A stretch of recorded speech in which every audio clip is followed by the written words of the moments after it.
There's a quiet power in action, one that words alone can never match. Words are easy, effortless, and often deceptive. They can inspire, persuade, and promise. Yet without action, they are nothing more than empty echoes in the wind. The world does not remember those who spoke of great things but never moved. It remembers those who acted, who transformed ideas into reality.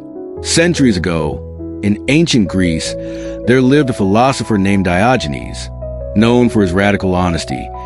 He once attended a lecture where a man passionately spoke about virtue, morality, and the importance of living a good life. When the speaker finished, Diogenes simply stood up and walked away.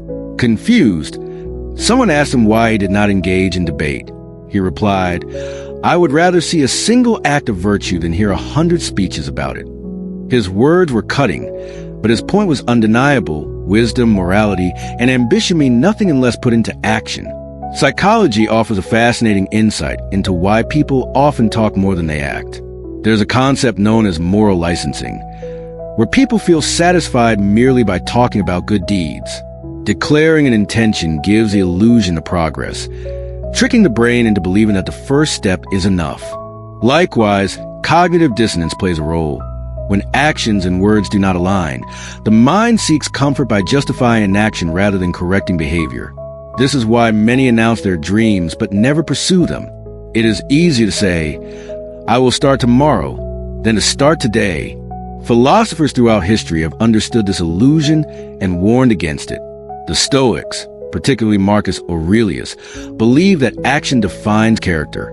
He once wrote, "Waste no more time arguing what a good man should be. Be one." To the Stoics, virtue was not a subject of discussion. It was a way of living. Confucius, too, emphasized that true wisdom comes not from speaking about righteousness, but from practicing it daily. Existentialists like Jean-Paul Sartre took this further, arguing that human beings define themselves through their actions. To exist is not simply to think, but to do. In the real world, we see this truth unfold repeatedly. Consider the difference between a leader who speaks of justice and one who fights for it, between an artist who dreams of painting and one who picks up the brush, between an individual who promises a change and one who quietly begins the work. History does not honor words alone. It remembers those who move, who take risks, who embody their beliefs through consistent action. Yet, in a world saturated with declarations, there are many misconceptions. One of the most common is the belief that speaking about something is equivalent to doing it. Social media amplifies this illusion. People make public commitments to self-improvement, activism, or personal goals, and in doing so, feel as though they have already made progress. But declarations are not results. Saying, "I will write a book," does not make one an author.